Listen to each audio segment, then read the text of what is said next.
नमस्कार। कार्यक्रम सूक्ष्म दृष्टिमा यहाँहरूलाई स्वागत छ। म नारायण तिमल सेना।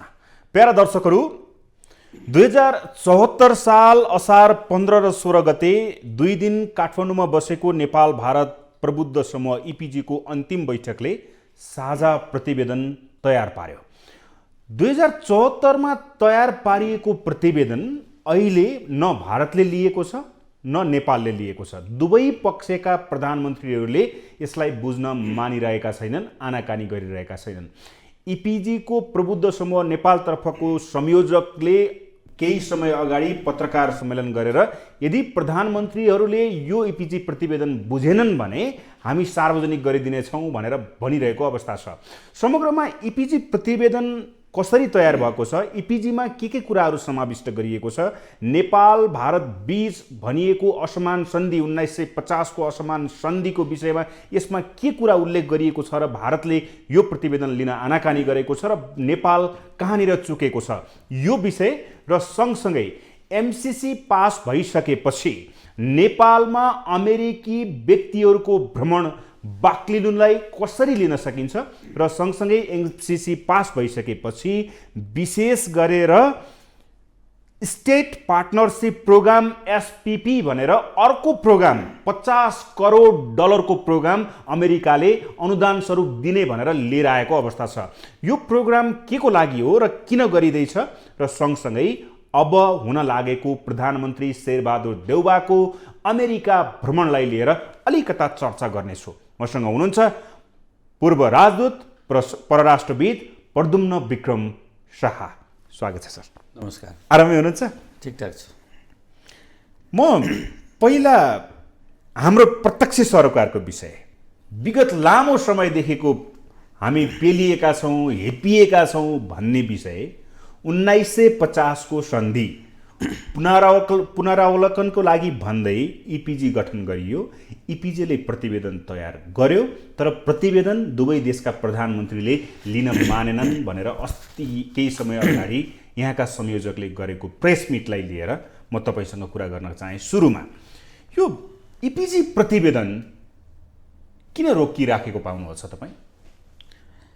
अब यहाँले भनिहाल्नुभयो, इपिजी रिपोर्ट चाहिँ नि अब 2016 मा पहिले त यसको कन्सेप्ट डेभलप चाहिँ त अब 2011-12 मा प्रधानमन्त्री हुनुहुन्थ्यो त्योभन्दा बाबुरामजीको भ्रमण हुँदाखेरि भयो। पछि केपी शर्मा ओलीको बखतमा यो इपिजी गठन भयो। 2068 सालमा प्रबुद्ध समूहको गठन भयो हैन। अब 2016 मा यो गठन भइसकेपछि ओलीजीको पालामा त्यसपछि यसले 9 पटक बैठक गर्यो। 8 पटक भन्ने थियो, पछि 9 पटक बैठक गर्यो। त्यो गर्दाखेरि 2018 को जुन जुलाई ताकमा यसले अन्तिम बैठक गरेर रिपोर्ट तयार गर्यो हैन। अब यसको म्यान्डेटहरू त तपाईलाई थाहा नै छ। विभिन्न नेपाल भारत बीच भएका विभिन्न सन्धि सम्झौताहरू लगायत अरू आर्थिक हामीलाई नेपाल भारत सहयोगका आयामहरूका बीचमा यो पुनरावलोकन गरेर अब यसलाई नयाँ दिशामा नयाँ हाइटमा कसरी लग्न सकिन्छ भन्ने 5 बुँदे म्यान्डेट दिएर यो गठन भएको थियो। त्यसमा 1950 को सन्धि पनि पर्छ र 1956 भएको कोशी गण्डकी इभन महाकालीको सन्धि सम्झौता पनि यसले पुनरावलोकन गर्ने भने म्यान्डेट असमान सन्धि सम्झौताहरू भनिएका छन्, त्यसको पुनरावलोकनको लागि भनेर यो प्रबुद्ध समूह गठन गरियो। गठन भएर यसले सुझाव दिने हो। यो सुझाव हो। यो सुझाव यसको म्यान्डेटरी छैन फेरि हैन। सुझाव दिँदैमा मान्नुपर्छ भन्ने पनि छैन। अब यसको इतिहास के छ त भने हामीले 1950 को सन्धिको तपाईले यसो हेर्नुभयो भने 1990 ताकादेखि 95 ताकामा जब मनमोहन अधिकारी प्रधानमन्त्री हुनुहुन्थ्यो, त्यसपछि 95 उहाँको भारत भ्रमण भयो। त्यो 1950 को सन्धिको पुनरावलोकन भन्ने कुरा उठ्यो र 1997 आइके गुजराल नेपाल आउनुभयो। त्यसको जोइन्ट स्टेटमेन्ट तपाईले हेर्नुभयो भने फरेन सेक्रेटरी लेभलको एउटा मेकानिजम खडा गरेर 1950 को सन्धि पुनरावलोकन समय सापेक्ष गर्ने भनेर भए। त्यसपछि विभिन्न आयाम 2-4 चोटि बैठक बस्यो, त्यसपछि भएन। अनि त्यो भन्न उपप्रधानमन्त्री परराष्ट्र मन्त्री कमल थापा हुँदाखेरि नन पेपर भनेर 1950 का 2टा सन्धिहरू भारतमा लगेर जिम्मा नै लगाइयो। यो अल्टरनेट विकल्प 2टा व्हाइट पेपर पनि भन्छ त्यसलाई।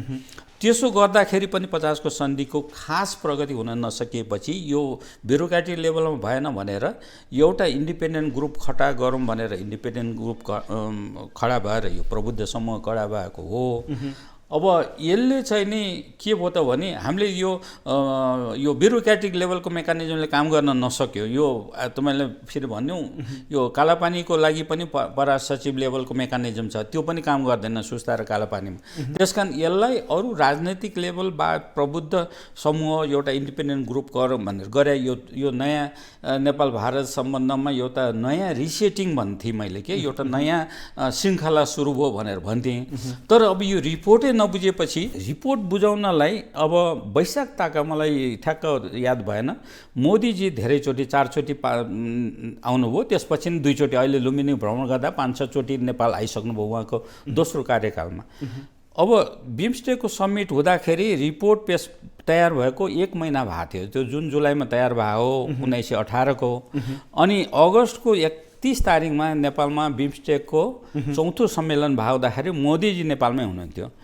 त्यो बखतमा नेपालीहरूले त्यो बखतमा बुझाउन सक्नु पर्ने थियो। के कारणले बुझेन अब त्यो मलाई थाहा भएन। त मोदीजी त्योभन्दा अगाडि 6 महिना अगाडि मोदीजीले यो प्राथमिकता साथ हामी यो रिपोर्ट बुझ्छौँ र यसको हामी छलफल पनि गर्छौँ भनेर भनेका थिए।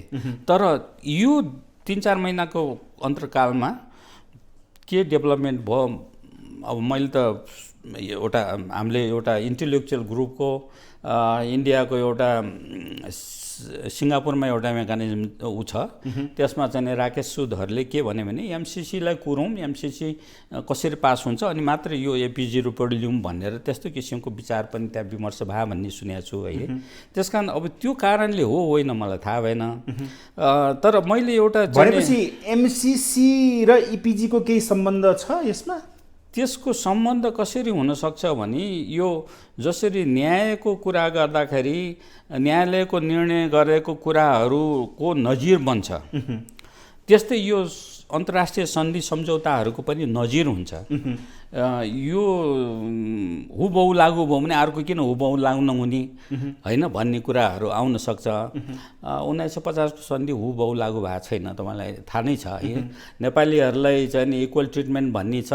मेघालयमा, कश्मीरमा, विभिन्न ठाउँहरूमा नेपालीलाई भारतले पनि इक्वल ट्रिटमेन्ट दिएको छैन। 1950 को धारा 2 अनुसार कुनै पनि देशसँग सामरिक द्वन्द्व हुँदाखेरि, जस्तो भारतले पाकिस्तानसँग 3-4 चोटि लडाइँ गरे होइन, बङ्गलादेश भयो, त्यो बखतमा नेपाललाई जानकारी भन्ने थियो, त्यो पनि दिएन होइन। अब त्यस्तै अब नेपालले पनि हात हतियार किन्दाखेरि भारतको सम्पर्क भन्ने छ, भारतीयहरूलाई नेपालमा केही अचल सम्पत्तिको कुराहरू आउँछ, त्यो हामीले रोक्दिया छौँ। त्यसकारण 50 को सन्धि हुबहु लागू भएको छैन। दुवै देशले गरेका छैनन्। दुवै देशले गरेका छैनन्। यसलाई चाहिँ नि आउटमोडेड पनि भन्छ। दुवै देशले हुबहु लागू गरेका छैन। अब अन्तर्राष्ट्रिय कानुनको नजिरले फेरि एमसिसी बा अरू कुनै हुबहु लागू भयो भने यो पनि फेरि हुबहु लागू हुनसक्छ कि भन्ने हामीले असमान भनि नै रहेछौँ। असमान सम्बन्धीको नेपाललाई अलिकति गाह्रो साह्रो पार्ने कुनै उद्देश्यले पनि नबुझ्या हुनसक्छ जस्तो लाग्छ मलाई। गाह्रो पारो म अहिले आउँछु सर। जस्तै सन्धि सम्झौताहरू हुन्छन्, 2 देश बीच हुन्छ कि त्यो 2 देश बीच भएको सन्धि सम्झौताहरू त्यो कानुन बन्छन् कि के हुन्छ सर? होइन, यो अन्तर्राष्ट्रिय कानुनको के छ भने Vienna convention of law of treaty भन्ने छ 1969 मा त्यो चाहिँ भएर अब हामीले नेपालले, भारतले र अमेरिकाले समेत पनि त्यो ट्रिटी 1969 मा त्यो कन्भेन्सन भयो, युएनले पास गर्यो। त्यसपछि 70 मा हामीले त्यसमा सही गरेका छौँ।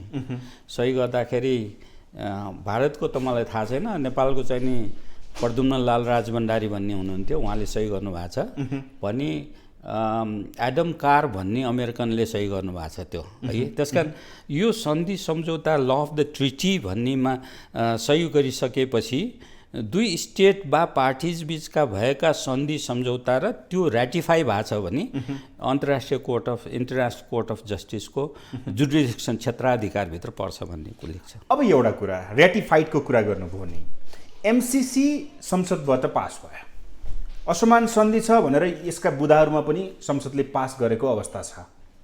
एमसिसी लागू हुने 1950 को सन्धिलाई पुनरावलोकनको लागि चाहिँ राजी नहुने, यसको पछाडिको रिजन के हुन सक्छ? अब मैले अघि भनेको जस्तै अब 1950 को सन्धि पनि भारतले संयुक्त राष्ट्र सङ्घमा डिपोजिट गरे भन्ने बुझिया छ। भनेको डिपोजिट गर्नुको अर्थ त्यो 1950 को सन्धि ऱ्याटिफाई सन्धिलाई डिपोजिट गरे मतलब उनीहरूको ध्यानाकर्षण गरेको, यो अन्तर्राष्ट्रिय सन्धि सम्झौता नै हो भनेर ध्यानाकर्षण गरेको। त्यो अवस्थामा अब त्यो नेपालले गर्नुपर्ने थियो कि थिएन? होइन, त्यो असमान भयो भनेर नेपालले त रिभ्यू गर्न खोजिरहेको छ, नेपालले गर्ने कुरै भएन नि त्यो त। तर उसको हात माथि भन्ने केही सम्झौता, अब त्यसमा हेर्नुहोस् न, धारा 5, 6, 7 तीनटा धाराहरू त भारतको अलिकति अप्पर ह्यान्ड नै छ नि। त्यसकारण उनीहरूको इन्ट्रेस्ट होला नेपाललाई कहिलेकाहीँ नेपालले अलिकति यताउति केही गर्न थाल्यो भने केही दुःख दिन सकिन्छ भन्ने किसिमले हुनसक्छ। बा इन्डियामा पनि धेरै दिग्गजहरू छन्, विभिन्न उनीहरूको विचार होला होइन। त्यसमा थिङ्क ट्याङ्क्सहरूले पनि धेरै काम गरिरहेका हुन्छ। थिङ्क ट्याङ्कमा अब हाम्रै यहाँ नेपालमै राजदूत भएर गएका धेरैहरू होइन, श्यामसन जस्ता मान्छेहरू हुनुहुन्छ। त्यसो भए एमसिसीलाई पास गराएर लागू गर्ने समय देखिरहँदाखेरि असमान सन्धि भनिएको, नेपालले भनेको असमान सन्धि नेपाललाई असमान रूपमा गरिएको छ भनिसकेपछि उसले भारतले युएनमा लगेर त्यो पेश गर्नु र इपिजी प्रतिवेदन, अहिले जुन प्रबुद्ध समूहले तयार पारेको प्रतिवेदन भारतले लिन नमान्नुको पछाडिको रिजनलाई अलिकति विश्लेषण गरौँ न, के हुन्छ? अब यसलाई अलिकति हेर्नुहोस् कस्तो हुन्छ भने यो कूटनीतिमा शङ्का र सम्भावनाको अध्ययन गर्नु नै कूटनीति भनिन्छ है। त्यसकारण केही कुराहरू शङ्काको कुराहरू होला, केही सम्भावनाको कुराहरू हुन्छ। शङ्का कहाँनिर छ, सम्भावना के छ, के देख्नु? त्यसकारण शङ्का र सम्भावना भनेको अब हामी कूटनीतिमा बिट्विन द लाइन्स भन्छौँ नि, जुन कुरा लेख्या छ त्यो भन्दा नि पछाडि के छ, त्यसको अर्थले कतिसम्म समेट्छ, कतिसम्म भ्याउँछ, कतिसम्म जान सक्छ। अब हामी भनौँ न, कूटनीतिमा के हुन्छ भने अरूहरूले फुटबल खेल भइरहेछ भने फुटबल कसको खुट्टामा छ भनेर दौडिन्छ। अब कूटनीतिमा चाहिँ नि त्यो कोचले कतातिर इसारा गरिरहेछ भनेर हामी पर्दा पछाडिका कुराहरूतिर निहाल्न खोज्छौँ है। यी कुराहरू पनि आउँछ। त्यसकारण कूटनीति यो कुराहरू गर्दाखेरि धेरै लम्बेला। अब तपाईँ फोकस हुनुहोस् तपाईँको आफ्नो प्रश्नमा। ओके, भनेपछि समस्या त्यहाँनिर छ भन्ने चाहिँ कूटनीतिक रूपमा हेर्दाखेरि बुझ्नु पर्यो। इपिजी प्रतिवेदन इन्डियाले बुझ्न नमान्नुको पछाडि एउटा त्यो पनि हो भन्ने कुरा बुझ्नु पर्यो। त्यही भनेर भने होइन मैले। अब मैले एउटा कुरा के भन्छु भने इपिजीको प्रतिवेदन चाहिँ नि, मैले एकचोटि इपिजीका नेपालको एकजना इपिजी ग्रुपका राजन भट्टराईजीसँग एउटा टेलिभिजन इन्टरभ्यूमा म सँगै बसेको थिएँ। अनि मैले उहाँलाई एउटा प्रश्न के गरेको थिएँ भने इपिजी रिपोर्ट प्रधानमन्त्रीलाई बुझाउनुपर्छ भने कहीँ लेखिया छ, कहीँ सम्झौता भएको छ त भने भएको छैन भन्नुभयो उहाँले। अब यदि प्रधानमन्त्रीकै हातमा दिनपर्छ भनी र प्रधानमन्त्रीको समय छैन, भारतीय प्रधानमन्त्री र नेपाल प्रधानमन्त्रीको छैन भने कतिपय कुरा डिप्लोमेटिक हिस्ट्रीमा कूटनीतिक माध्यमबाट च्यानलबाट राजदूतलाई बुझाइदिएर राजदूतले आफ्नो उसमा गर्न सक्ने त्यस्तो अवस्था नि छ। त्योपट्टि नि यसो एक्सप्लोर गर्नुपर्छ कि जस्तो लाग्छ। अब प्रधानमन्त्री अब अस्ति पनि लुम्बिनी आइपुग्नु भयो, त्यो बहना नि केही कुरा उठेन, लुम्बिनीमा दिने चेष्टा पनि प्रयास पनि भएन, बा भारतले इच्छा गरेन, त्यो मलाई त्यो थाहा भएन। त्यसकारणले जब यो अवस्था छ भने कूटनीतिक माध्यमबाट ह्यान्डओभर गर्न सक्नेतिर पनि गरौँ। किनभने मैले तपाईँलाई अघि सुरुवातमै भनिहाल्नुभयो, नेपालको संयोजक जसले पनि यसलाई सार्वजनिक कुराहरू केही कुराहरू आइसक्या हुनाले अब धेरै समयसम्म कुरेर त्यसपछि यसको रिपोर्ट बुझाउने काम सम्पन्न नहुन सकेको हुँदाखेरि अरू माध्यमबाट बुझाउने चेष्टा गर्नुपर्छ कि जस्तो लाग्छ। अब यहाँनिर जुन अहिले तपाईले कूटनीतिको कुरा गर्नुभयो, कूटनीतिमा तपाईहरु अलिकता बुझ्नुहुन्छ। ब्युरोक्र्याट्सबाट गरिने कूटनीति प्रयास र राजनैतिक तहबाट गरिने कूटनीतिक प्रयासमा चाहिँ नेपाल फेल भयो कि भारतले टेरेन? होइन, यस्तो भएको हो। अब कतिपय कुराहरू कूटनीतिक लेभल हाम्रो भारतसँग करिब 3 दर्जन जति विभिन्न संयन्त्रहरू छ, मेकानिजमहरू छन्। 25वटा त समूह नै बन्या रहेछ अहिलेसम्म हो, त्यो संयन्त्र छ। अब त्यसमध्ये धेरै सम्झौता चाहिँ नै नामको मात्र छ, कुनै मिटिङ हुन सक्दैन। जस्तो अब अहिले वर्षाकाल हुन लाग्यो, हामी इनागुरेसन है, जलमग्न हुन्छ हाम्रो, कोसीको कुराहरू आउँछ, पानी छोड्ने नछोड्नेदेखि लिएर हाम्रो 1.5 दर्जन ठाउँमा हाम्रो सीमामा पानी डुबान हुन्छ। त्यो बहन हामी एक्टिभ हुन्छौँ, गराउँछौँ। जब हिउँद लाग्न थाल्छ, यो वर्षा सिद्धिन्छ, त्यसपछि त्यसलाई हामी चुप्लाएर बस्छौँ। त्यस्ता किसिमका मेकानिजमहरू धेरै छ। बोर्डरमा पनि कुनै समस्या भयो भने बोर्डरमा अब सिडिओ र मेजिस्ट्रेटहरूको बिचका विभिन्न मेकानिजम जुन बहना छ त्यो गरिन्छ। तर अब मैले के भन्छु भने यी मेकानिजमलाई रासनलाइज गर्न जुन फङ्सनल छ त्यो गरौँ। अब एउटा चाहिँ नि यो जोइन्ट कमिसन भन्ने जुन छ त्यो 27 वर्षपछि एक्टिभेट भयो। त्यो चौथो बैठक चाहिँ नि मोदीजीको भ्रमण हुनुभन्दा अगाडि भारतको परराष्ट्र मन्त्री सुषमा स्वराज आएर त्यसको यसलाई चाहिँ नि रिन्यू गर्नुभयो भनौँ न। त्यसपछि कन्टिन्युअसली भेट्ने काम भइरहेको छ। यो परराष्ट्र मन्त्री स्तरीय बैठक हो यो, होइन, जोइन्ट कमिसन। यसले यो हाइएस्ट पनि हो र ओभरअल मेकानिजमको यसले रिभ्यू पनि गर्छ। त्यसपछि एउटा भारतीय सहायताबाट सञ्चालन हुने आयोजनाहरूको गर्ने ओभरसाइड मेकानिजम भन्ने छ, फरेन सेक्रेटरी र राजदूत स्तरीय।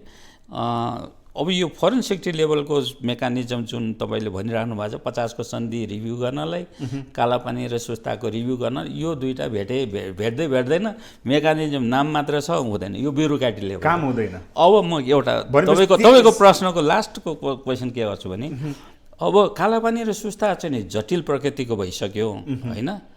अब अहिले तपाईँलाई थाहा होला त्यो 98% को बोर्डर स्ट्रिप म्याप तयार पनि भइसकेको छ। 2% छ, यो 2% 98% भन्दा नि जटिल छ दुईटा, होइन। अब त्यस्तै 50 को सन्धि पनि त्यस्तै जटिल जस्तो देखाएको छ। त्यस कारण यो समस्या भारत नेपाल बिचको विद्यमान यो जटिल समस्यालाई अब फरेन सेक्रेटरी मेकानिजमले काम गर्दैन जस्तो लाग्छ। यसलाई राजनैतिक लेभलको मेकानिजमबाट हल गर्नुपर्छ। त्यो क्षमता देख्नुहुन्छ राजनीतिमा? अब यो इपिजी एउटा एक स्टेप अगाडि हो, त्यो फरेन सेक्रेटरी मेकानिजम भन्दा एक स्टेप अगाडि। अब यो मिसक्यारेज जस्तो भयो, अब यो त्यसै चाहिँ नि थन्केर बसिरहेछ। तपाईँले यो इपिजीमा भारतको असहमति केमा देख्नुहुन्छ? यहाँ सुन्नमा आएको छ, संयोजकले भन्नुभएको छ कि विशेष गरेर स्मार्ट बोर्डर म्यानेजमेन्टको, हामी खुल्ला सिमानामा छौँ, यसलाई स्मार्ट बोर्डरको म्यानेजमेन्टको हिसाबले चाहिँ प्रबुद्ध समूहले त्यो प्रतिवेदनमा लेखिदिएका कारणले भारतले लिन आनाकानी गरिराखेको छ भनेर भनिन्छ। यसमा सत्यता देख्नुहुन्छ तपाईँ? अब हेर्नुहोस्, यो इपिजी रिपोर्ट सार्वजनिक भएको छैन, त्यस कारण त्यसका बुदाहरू सबै कुराहरू मलाई त्यतिकै छैन, मैले पढे पनि छैन। तर के छ भने बोर्डरको समस्या अवश्य त्यसमा इस्यु भयो हुनाले। र अर्को कुरा म के भन्छु भने यो इपिजी रिपोर्ट लिँदाखेरि के हानि नोक्सानी नै छैन भने यसको बाध्यात्मक नै छैन, मान्न नि सकिन्छ, मान्न नसकिन्छ। यो त्यो ल्याएर छलफल गर्यो, आपसमा छलफल गर्यो, त्यसपछि मिटिङ श्रृङ्खलाबद्ध रूपमा मिटिङ विभिन्न भारत नेपाल बिचको मिटिङ हुन्छ। त्यसमा यो त एउटा गाइडलाइन मात्र हो, तर डिटेलमा मिटिङ हुनैपर्छ। त्यस कारण ती कुराहरू बाँकी नै छ। त्यस कारण यो लिँदाखेरि केही असर त नपर्ने पनि हो। तर अघि मैले भने जस्तै अब यो लिइहालेपछि केही कुराहरू यसमा अब केही जोड आउन सक्ला। यो इपिजी रिपोर्ट होइन, यसलाई कार्यान्वयन गर्नुपर्छ भनेर जोड आउन थाल्ला भनेर पहिल्यै सुरुमै निप एट द बर्ड भन्छ नि, त्यो टुसा पलाउँदैमा यसलाई चाहिँ नि कतै त्यो थन्काइदियो भने टुसा पलाउन पनि पाउँदैन, फुल पनि फर्दैन, पात पनि झर्दैन भन्ने कुरा होला। त्यस कारण अब मैले अझ पनि एउटा सजेसन चाहिँ नि यसलाई कूटनैतिक माध्यमबाट डेलिभर गर्ने प्रयास गर्नुपर्छ। एउटा कुरा कि 74 मा इपिजी प्रबुद्ध समूहको टिम बन्यो रे, अब 1950 को असमान सन्धिमा पुनरावलोकन हुन्छ रे। आम जनतामा जुन किसिमको पोजिटिभिटी भाइब्स दिएको थियो नि, भारतले पनि राम्रो गर्न थाल्यो, केही त्यसमा चाहिँ परिमार्जन गर्ला, इपिजीले दिएको रिपोर्टलाई ग्रहण गर्ला, यी सबै कुराहरूलाई यतिका वर्षसम्म आउँदाखेरि प्रतिवेदन तयार भइसक्यो तर दुवै पक्षबाट लिन नपाउने, लिन नमान्ने स्थिति, भारत डराएको अवस्था हो कि नेपालको बुद्धि पुगेन? अब यो अलि तपाईँको जटिल प्रकृतिको तपाईँले प्रतिक्रिया माग्नुभयो। भारत डराएको भन्ने कुरामा पनि जस्तो छोटोमा बोर्डरको कुरा गर्नु भने बोर्डरको कुरा गर्नुहोस्। अब कालापानी सुस्ता भने त्यो दस्तावेज नक्सा सुगौलीको सन्धि र 1960को जङ्गबहादुर यो सबै आधार नेपालको पक्षमा छ, दस्तावेज सबै पक्षमा छ। त्यसकारण यो भारत अलिकति हच्किया पनि हुनसक्छ है। यो प्रमाण धेरै, यो त के छ भने अन्तर्राष्ट्रिय नेगोसिएसन भने प्रमाण र लजिकमा भर पर्ने हो। जब यसमा भारतले बुझ्या छ यसमा उनीहरू अलिकति कमजोर पक्ष छ कि भनेर नल्या हुनसक्छ, एउटा त्यो पनि हुनसक्छ। अब दोस्रो कुरा बोर्डरको कुरा गरिहाल्नुभयो। बोर्डर चाहिँ नि भारतले धेरैचोटि रेगुलराइज गरौँ पनि भन्ने छ कहिलेकाहीँ होइन। यहाँ आतङ्ककारहरूको त्यहाँ केही प्रवेशको ऊ छ भनेर कहिलेकाहीँ रेगुलाइज गरौँ भन्छ। अब फेरि त्यो चाहिँ नि स्मार्ट भनेर जुन कुरा गर्नुभयो, स्मार्टमा त कन्ट्रोल हुन्छ त्यो सबै मान्छेहरूको। अब त्यो कुरा फेरि भारतलाई चाहिँ नि त्यो पनि चाहँदैन कि नेपालमा अलि उनीहरूको पहुँच, प्रवेश र पहुँच जनताको सहज होस् भन्ने पनि चाहन्छ। त्यसकारण यी कुराहरूले केही कुराहरूले अलिकति अब उहाँ त्यहाँ कसको सुझाव के कसरी लागिरहेको छ अब त्यो हेर्नुपर्छ आगामी। सारमा कुटनीतिक भाषामा बोलिदिनुहोस् न सर, भारत डराए त्यसो भए है? हामीसँग भएका एभिडेन्स 1950को सन्धि, सुगौली सन्धिदेखि लिएर जुन चाहिँ पहिलाका सन्धि सम्झौताहरू छन् त्यसमा नेपाल माथि छ होइन। 50को सन्धिमा माथि छ भन्न मिल्दैन होला है। यो 50को सन्धि चाहिँ नि अहिले 70 वर्ष भइसकेपछि धेरै कुराहरू के छ त भने अन्तर्राष्ट्रिय आउट मोडल भन्छ नि, त्यो इनएक्टिभ भएर केही वर्षमा अब मैले भने नि दुईटैले पालना नगरेका सन्धिहरू त्यसको चाहिँ नि लोकस इन्डाइजी भन्छ नि, लिगल ग्राउन्ड चाहिँ नि अलिक कमजोर हुन्छ। त्यसकारण तैपनि त्यसको 50को सन्धिको धारा 5, 6, 7 चाहिँ नि अलि भारतीय पक्षमा हुनाले उसले रिभ्यू गर्न नखोज्या होला। यो तथा राखेर टाइममा नेपाललाई गाह्रो पर्दाखेरि केही कुराहरू अलिक दपेट अलिकति उसलाई केही थिचो भाइको व्यवहार गर्न पाइन्छ कि भनेर। अब भाइ कसरी भन्ने हो कुनै। अब हामी 1816मा ब्रिटिससँग सम्बन्धी भएको, 1947मा भारत जन्मेको, जुन महना नेपालको दैत्य सम्बन्ध बेलायतसँग पहिलो सम्बन्ध हुँदाखेरि भारतै जन्मेको थिएन। अब पछि अगाडि जन्मिने दाइ हुन्छ कि पछाडि जन्मिने दाइ हुन्छ, अब त्यो त अब मोटो र घाटो मोटो भन्दैमा दाइ त भन्न भएन नि। भारत आर्थिक रूपमा मोटो भयो, साइजले मोटो भयो भने पनि दाइ त नेपालै होला, अगाडि जन्मेको देश, अगाडि इन्डिपेन्डेन्ट भएको देश। अब कसरी दिने हो त्यसमा? त्यसो भए सजेसन के छ त? इपिजीको प्रतिवेदन दुवै देशका प्रधानमन्त्री, मैले फेरि दोहोऱ्याएँ, तपाईँलाई भनिसकेँ, तपाईँको प्रश्न मैले बुझिसकेँ। यो चाहिँ नि कूटनैतिक माध्यमबाट बुझाउने प्रयास गर्नुपर्छ। अब त्यहाँ कुनै प्रधानमन्त्रीको हातैमा दिनुपर्छ भन्ने कुनै किसिमको मौखिक अन्डरस्ट्यान्डिङ भए थाहा छैन, तर लिखित किसिमको कुनै अन्डरस्ट्यान्डिङ छैन। अब दुईटै प्रधानमन्त्रीलाई समय मिलेन र के भयो भने अब त्यसमा कूटनैतिक पहल गरेर यो कूटनैतिक माध्यमबाट हाम्रो राजदूतले दिल्लीमा बुझाउने, उनीहरूको राजदूतले यहाँ बुझाउने एउटा पाटो त छ। यदि लिनै मानेनन् भने के हुन्छ? यो अब लिन मानेन भन्ने कुरा, अब यो कूटनीतिमा के छ त भने परापूर्वकालदेखि दुश्मनको घरमा जाँदाखेरि पनि चिठी पत्राचार मध्यस्थता केही कुरा लिने, सुझाव लिने गर्ने गरिआएको हो। अब यो कूटनैतिक एउटा अन्डरस्ट्यान्डिङ संसारभरि मानिआएको कुराहरू होइन। कतिपय कुराहरू नर्थ कोरिया र अमेरिकाको बिचमा पनि कारोबार हुन्छ, लेनदेन हुन्छ है। भेटघाट ट्रम्पले त भेटै पनि गरे। अब त्यस्तो हुने कुरालाई पनि लिँदै नलिने भन्ने कुरा चाहिँ नि अलि अकूटनीतिक भन्छ नि, कूटनैतिक भन्दा बाहिर हुन्छ होला, मेरो विचारमा मान्नुपर्छ जस्तो लाग्छ। अब त्यसपछि रिपोर्ट लिइसकेपछि त्यसलाई क्रियान्वित गर्नलाई अलिकति ढिलासुस्ती वा त्यसलाई अझ थन्काइदिने होइन, केही कुराहरू भारतले पनि गर्न सक्छ, नेपालले पनि गर्न सक्छ। र मैले अघि पनि भनिसकेँ, इपिजी रिपोर्ट बाध्यात्मक होइन, यसलाई ग्रहण गर्न छ त लागू नै गर्नुपर्छ भन्ने पनि छैन, छलफल र एउटा गाइडलाइन हो। त्यतिसम्म नि मेरो विचारमा त्यतिसम्म गर्न प्रयास गर्नुपर्छ। भनेपछि यो अनन्तकालसम्म रहिरहेको छ भनौँ न, यसरी बुझौँ। अनन्तकाल त होइन, यो के हुन्छ भने यसको समाधान छैन, प्रतिवेदन बुझलान्, तर यसको कार्यान्वयनको पाटो जुन तपाईँले भन्नुभयो यो अनन्तकालसम्म रहिरहेको छ। अब कोही पार्सियल्ली पनि हुनसक्छ नि, कुनै कुराहरू पार्सियल्ली लागू गर्न सक्छ, कुनै कुरालाई त्यस्तै लिङ्गरिङ गरेर वा त्यसै राखिदिन नि सक्छ। अब त्यो प्रतिवेदनको प्रकृति नै त्यही हो। कुनै पनि छानबिन कमिटी यताउति भन्यो भने सुझाव पेश गरे हुन्छ, केही पार्सियल्ली लागू गर्छ वा गर्दैन वा त्यसै थन्काइदिन्छ। अब त्यो रिपोर्ट आउँछ, त्यसको बाध्यात्मक हुँदैन। ओके, अब म अलिक फरक पाटोतिर आउन चाहेँ।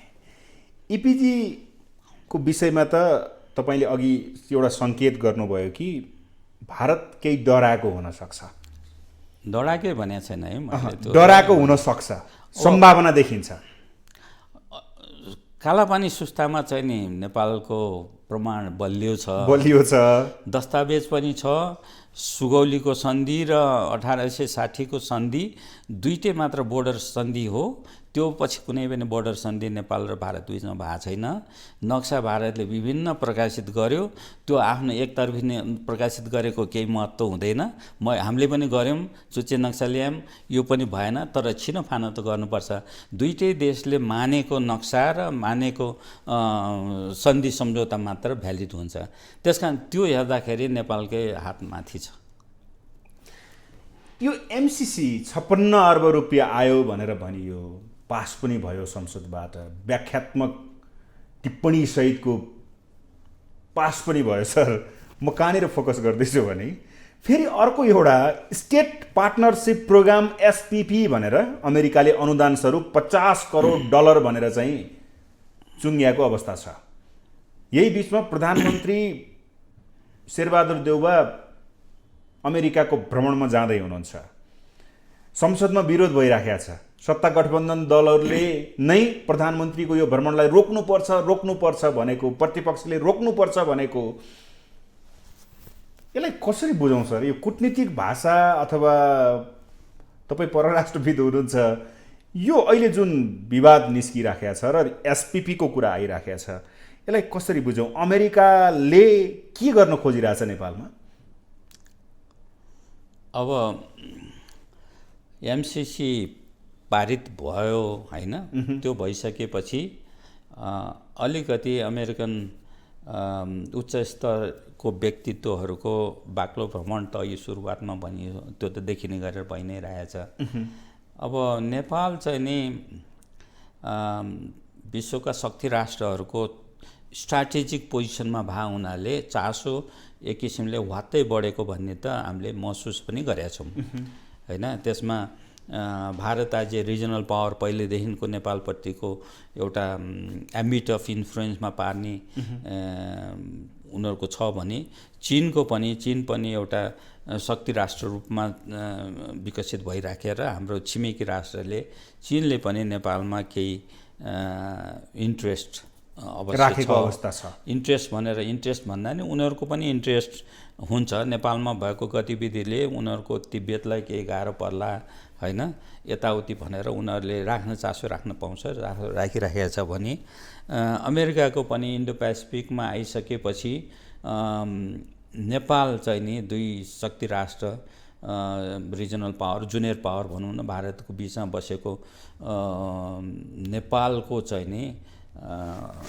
स्ट्राटेजिक भूमिका बढेर हाम्रो महत्त्व वात्तै बढेको परिप्रेक्ष्यमा एमसिसी लगायत अरू विभिन्न सहायता र विभिन्न उच्च स्तरीय भ्रमणहरू हुन थालेको कुरा बुझ्नलाई गाह्रो भएन, छर्लङ्ग देखिएको छ होइन। अब यसमा नेपालले के गर्नुपर्छ त भने, अब पहिले हामीले भारत र चीनको बिचमा बसेर केही कुराहरू हामीले जस्तो 60को दशकदेखि नै तपाईँले हेर्नुभयो भने भारतसँगको अलिकति कहिलेकाहीँ अप्स एन्ड डाउन भन्छ नि हुँदाखेरि चीनसँगको सम्बन्ध कहिलेकाहीँ कोदारीको राजमार्ग बिरेपछि यता हुने भारतसँग अलिकति सम्बन्ध हुने त्यसपछि हामीले खेल्दै त आएको हो नि होइन हामीले दुई देशसँग चाहिँ नि इक्विडिस्ट्यान्ड भन्दा नि बराबर एउटा नन एलाइन मुलुकको हैसियतले गर्नुपर्ने सम्बन्ध राख्दै पनि कहिलेकाहीँ तराजुमा अलिकति तलमाथि भइराखेको त भएकै हो नि। अब अहिले आएर अमेरिकाको इन्ट्रेस्ट बढ्यो, अहिले पनि होइन, अमेरिकाले म भन्छु 3 चोटि नेपालमा इन्ट्रेस्ट देखाएको छ। अब अमेरिकासँग नेपालको सम्बन्ध चाहिँ नि दोस्रो राष्ट्र हो, बेलायत पछिको दोस्रो, जुन बखना 1947 को अप्रिल ताका अमेरिकासँग सम्बन्ध हुँदाखेरि भारत स्वतन्त्रै भएको थिएन। त्योभन्दा अगाडिदेखिको अमेरिकनसँग सम्बन्ध छ भने अमेरिकनसँग पनि लामो पुरानो एउटा मित्र राष्ट्र हो होइन। 1950 लगभग 7 दशकभन्दा बढी, अहिले 75 वर्ष चाहिँ हामी वर्षगाँठ गरिरहेका छौँ। त्यसकारण अब अमेरिकनले पनि पहिलेदेखिको हाम्रो मित्र राष्ट्र हो, पहिलेदेखिको नेपाललाई युएसएआइडी खडा गरेर सहयोग नेपालको विकासमा सहायता पुर्याउँदै आएको छ, नपुर्याएको होइन, अवश्य पुरा छ। र अमेरिकाको सम्बन्धले गर्दाखेरि पनि हामीले अरू राष्ट्रहरूसँग सम्बन्ध गर्नलाई पनि सजिलो भएको छ। अमेरिका त बेलायत र अमेरिका जस्तो शक्ति राष्ट्रहरूको त्यही बहाना पनि नाम भइसकेपछि अरू राष्ट्रहरूले सम्बन्ध हाम्रो यो महेन्द्रको पालामा बिपीको पालामा धेरै देशहरूसँग सम्बन्ध एकैचोटि भयो होइन। नन एलाइनमेन्टमा हामी प्रवेश गऱ्यौँ, युएनमा भयौँ 55 त चीनसँग, पछि चीन त पछिबाट भएको। विभिन्न यो चाहिँ नि अमेरिकाको सम्बन्धले विभिन्न रोल पनि खेलेको छ। 60-61 को दशकमा 61मा इजरायलसँग सम्बन्ध गऱ्यो। यो अमेरिकन इन्ट्रेस्टमा हामीले इजरायलसँग दैत्य सम्बन्ध मात्र होइन, दूतावास पनि खोलिदियौँ नेपालमा। जुन नेपालमा भनेको यो साउथ एसियामा नेपाल नै पहिलो राष्ट्र हो जसले इजरायलको दूतावास नेपालमा खोलेर सम्बन्ध गरेको। र बिपीले त्यही भन्न भ्रमण पनि गरेका थिए, महेन्द्रले पनि गरेका अरे।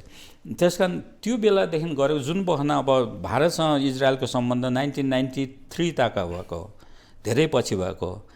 अब अहिले इजरायलले भारतसँग बढ्ता सम्बन्ध दोस्तीता छ, तर हामी पुरानो हौँ। हाम्रो रिजनमै जुन बहना इजरायलको म्यानमारमा के थियो थाहा छैन, 90देखि होल पहिलो चाहिँ नि हामी नेपालले त्यो बेलादेखिको साथी इजरायलको विभिन्न ओकेजनमा नि भन्ने गरेको छ नेपाल हाम्रो पुरानो साथी हो भनेर। त्यसकारण यो अमेरिकन को अनुरोधमा भइरहेको छ है, अमेरिकन इन्ट्रेस्टले गरिरहेको छ भने 2001 ताकामा के भयो भने कोलिन पावरले नेपालमा भ्रमण गर्नुभयो। 2001 को त्यो सेप्टेम्बर 11 को काण्डपछि विश्वव्यापी रूपमा आतङ्ककारी विरुद्धको लडाईँ भनेर उहाँ त्यो अभियान लिएर नेपालमा नै आइपुग्नु भयो, भारतमा नै जानुभयो। नेपालमा सम्भवतः कोलिन पावर जुन सेक्रेटरी अफ स्टेट थिए उनी नै होला ओहदामा भएको सबभन्दा उच्च स्तरीय व्यक्तिको अहिलेसम्मको अमेरिकाको भ्रमण भएको भने नेपालमा कोलिन पावरै होला। जबकि नेपालको चाहिँ नि महेन्द्रले 2 चोटि भ्रमण गरे, वीरेन्द्रले 1 चोटि गरे, शेरबहादुर देउपाले योभन्दा अगाडि पनि भ्रमण गरे, यो दोस्रो चोटि भ्रमण गर्दैछ अमेरिकामा as a head of the गभर्मेन्टको लेभलमा। भनेपछि अमेरिकाको त्यसपछि चाहिँ नि 2019 ताका 18 ताका जब प्रदीप ग्यवालजी परराष्ट्र मन्त्रीलाई निमन्त्रणा गरेर इन्डो पेसिफिकमा जोडियो नि, त्यसै बेला हामी त्यो बेला फेरि अब 60 को दशकमा एकताका चाहिँ नि त्यो ऊ पनि भन्छु म अलिकति खम्पाको विद्रोह काण्ड पनि भएको थियो, त्यसमा पनि अमेरिकनको केही भूमिका छ। त्यो 60 को दशकमै हो हैन। ओके, 60 को दशकको खम्पा विद्रोह, अहिलेको एमसीसी र स्टेट पार्टनरसिप प्रोग्राम एसपीपी भनेर जसरी अहिले लागू गर्न खोजिँदैछ, संसदमा प्रतिपक्षी दलले भनेको छ कि नेपालले असंलग्न परराष्ट्र नीति र पञ्चशीलको सिद्धान्तमा आधारित रहेर उसले अन्तर्राष्ट्रिय सम्बन्धहरू विस्तार गरेको छ। अहिले पछिल्लो समयमा बढी इन्ट्रेस्ट छिमेकी भन्दा पनि अलिकता परको 75 वर्षको पुरानोको अलि बढी सङ्गत भयो कि यसले प्रभाव पार्ने हो कि दुई देश बीचको सम्बन्धलाई बिगाडिदिने हो कि भन्ने खालका टीका टिप्पणी आउँछन्। यसमा तपाईँले कूटनीतिक भाषामा अलिकता बुझ्ने भाषामा बताइदिनुहोस् त सर, के हुने सम्भावना देखिन्छ? यही अवस्था रह्यो भने अब अघि यहाँले नि भनिसक्नुभयो एमसिसी पास गरेपछि वा एमसिसी भन्दा अगाडि पनि अमेरिकाको उच्च स्तरीय डेभिड रान्स भन्ने आउनुभयो हैन। इन्डो पेसिफिकको कमान्डर पनि 2019मा आउनुभएको थियो। यो दोस्रोचोटि अर्को मान्छे हो तर दोस्रोचोटि आउनुभयो। त्यसकारण अमेरिकन भ्रमणहरू र 2002देखि नेपालको आर्मीसँगको सहकार्य सहायता हैन, जोइन्ट एक्सर्साइज यो शिवपुरीमा तालिमदेखि लिएर सबै कुराहरू भइराखेको छ हैन। अमेरिकनसँग नभए पनि होइन। र तपाईँले हेर्नुभयो भने इन्डो पेसिफिक र अमेरिकाको डिफेन्स रिपोर्टहरूमा पनि नेपालसँगको सम्बन्ध यो धारा बुँदा 36, 34 कतिमा छ। नेपाललाई चाहिँ नि उनीहरूले फोकस गरेको पाइन्छ हैन। त्यसकारण अमेरिकनको इन्ट्रेस्ट नेपालमा छ।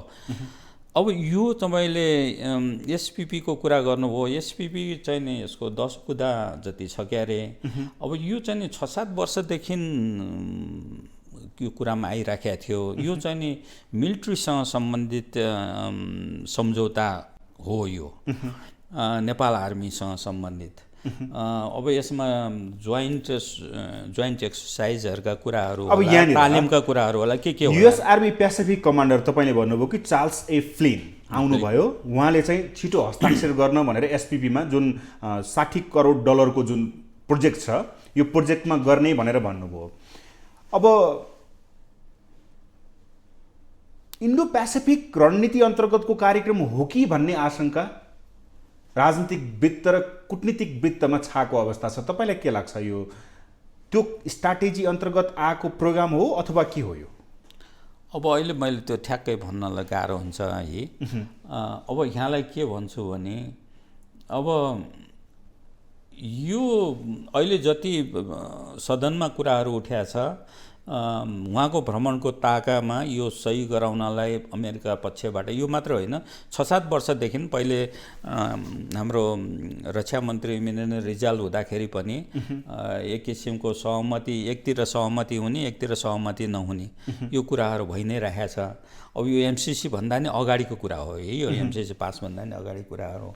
अब त्यसमा कति तपाईँले सम्झौता अन्तर्गतका सहायताहरू छ, तालिमहरू छ। तर यहाँनिर हेर्नुहोस् न सर, कस्तो भन्दा एमसिसीको बारेमा धेरै व्याख्याहरू भए, विभिन्न टिप्पणी भए, हुँदैन भन्दै 12 बुँदी व्याख्यात्मक टिप्पणी गरेर हामीले सार्वजनिक गरियो। अहिले सुपर पावरका व्यक्तिहरूको धेरै भ्रमण हुनु, त्यहाँ एउटा प्रश्न उब्जिएको अवस्था छ। एमसिसीका विषयमा अझै म कुराकानी गर्न चाहन्थेँ, त्यसलाई मैले अलिकति थाँती राखेँ यसमा। तर यो अहिले जुन एसपिपी भनेर स्टेट पार्टनरसिप प्रोग्राम भनेर अमेरिकाले जुन 2 महिना अगाडि मात्रै नेपाली सेना, नेपाल सरकार र राष्ट्रपतिको कार्यालयमा बुझाएको अवस्था छ यो पेपर। अहिले यो विषय उठेको छ। 2011मा प्रोग्राम प्रस्ताव गर्यो, मानेन गभर्मेन्टले। त्यसपछि 2018मा प्रस्ताव गर्यो, त्यो पनि मानेन।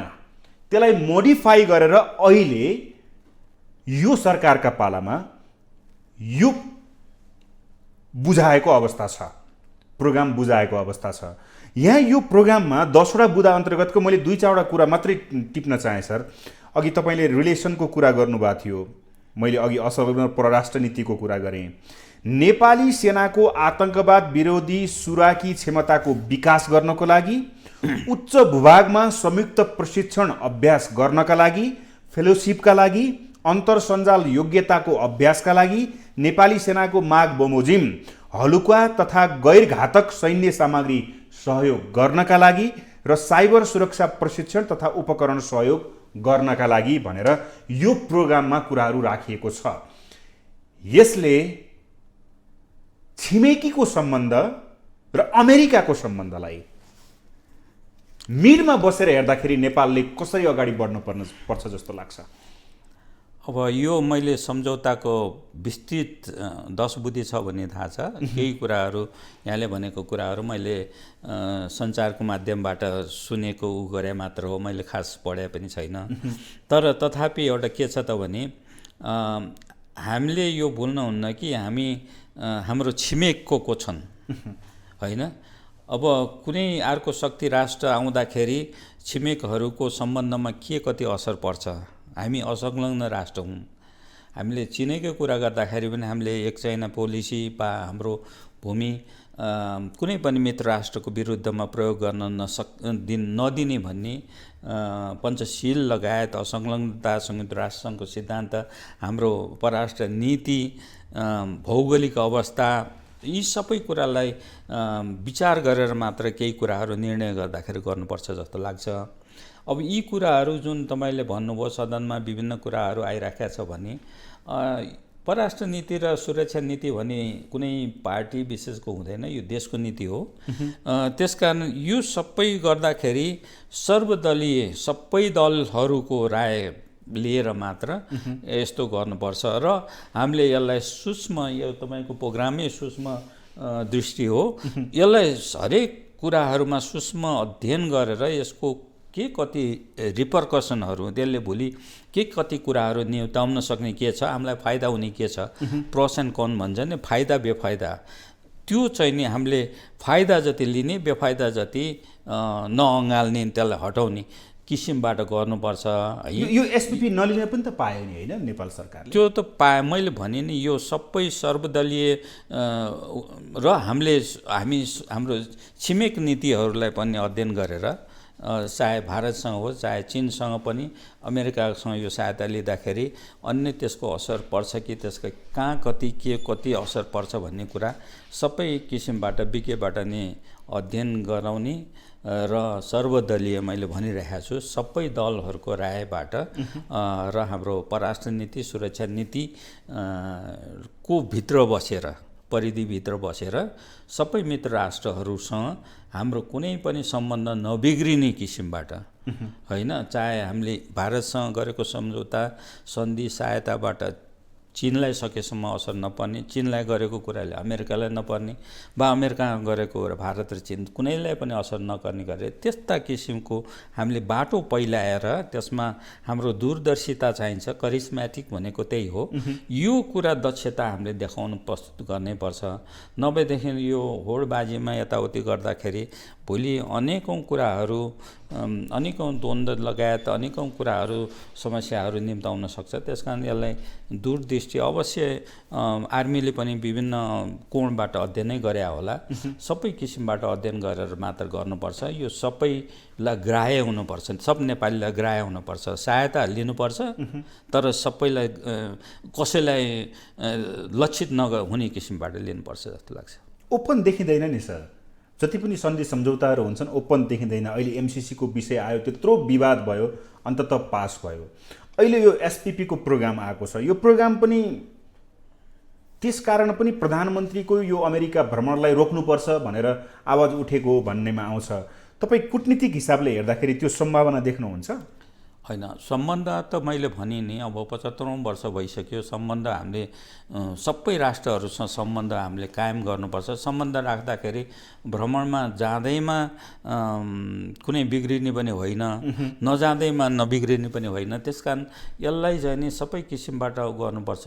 अब जब कि भ्रमण गएर कुनै सन्धि सम्झौता वा कुनै कमिटमेन्ट गरेर आउन चाहिँ नि मेरो विचारमा यो सबै हाम्रो नीति हेरेर, हाम्रो सबै, मैले अघि पनि भने, हाम्रो छिमेकी राष्ट्रहरूको प्रति भएको हाम्रो प्रतिबद्धता र हामीले जुन नीति अपनाइरहेका छौँ होइन, पञ्चशील लगायत हामीले कुनै पनि छिमेकी राष्ट्रको अहित हुने कुरा नगर्ने, हाम्रो भूमि प्रयोग नहुने, हाम्रो यो सबै कुरा अध्ययन गरेर मात्र गर्नुपर्छ र यसमा धेरै दूरदर्शितापूर्ण विचार गर्नुपर्छ जस्तो लाग्छ। त्यो गरे जस्तो लाग्छ एमसिसी पछि भएका गतिविधिलाई हेर्दाखेरि? अब यो गर्नुपर्छ भनेका छौँ। अब हामीले दिने म्यासेज त्यही हो, यो गर्नुपर्छ। यसमा धेरै विज्ञहरूको राय पनि लिन सकिन्छ, सबै किसिमको विज्ञबाट, ओपेनली सिभिल सोसाइटीबाट हुनसक्छ, अनि कूटनीतिक विज्ञहरू लगायत राजनैतिक विद्यको सबै विज्ञहरूबाट राय लिएर कुनै पनि मेजर कुरा गर्दाखेरि त्यो गरौँ। हामी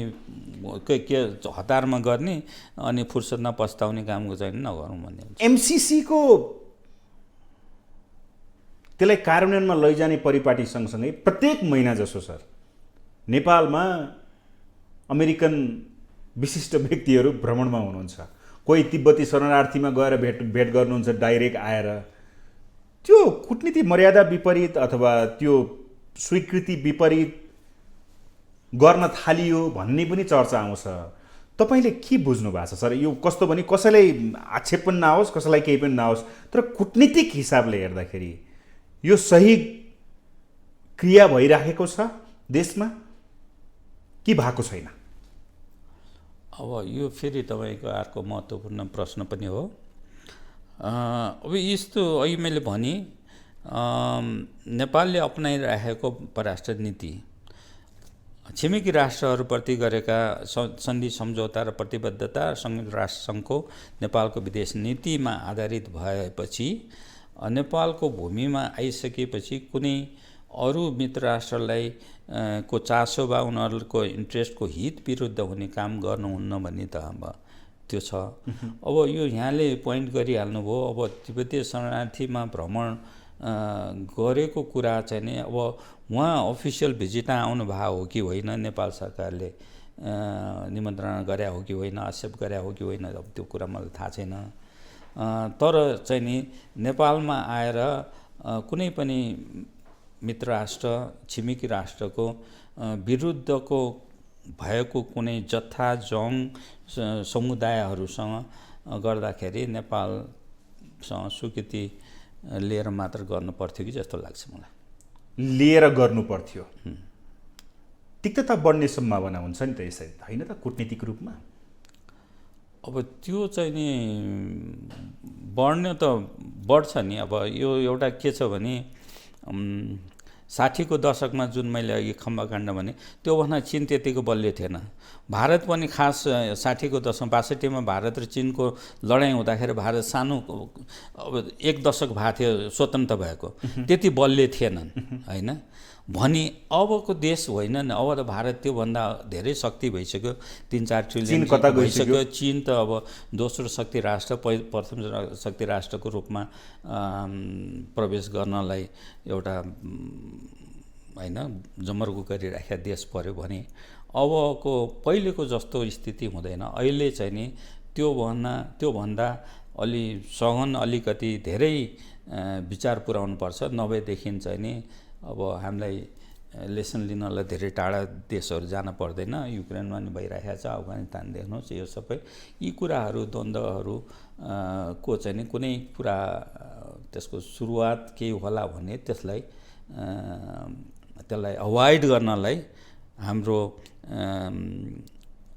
क्यारिस्मेटिक हाम्रो एक्युमेनसिप भन्छ नि, त्यो चाहिँ नि प्रस्तुत गर्नुपर्ने बेला आछ जस्तो लाग्छ। यो सेल्फ म्यानेजमेन्ट भन्ने हुन्छ नि सर, जस्तै देशले कोसँग कस्तो सम्बन्ध बनाउने, के गर्ने, कसो गर्ने, यो सेल्फ म्यानेजमेन्ट भन्छ नि। अर्काले गरिदिएको म्यानेजमेन्ट भन्दा सेल्फ म्यानेजमेन्ट नेपालमा ल्याकिङ हो।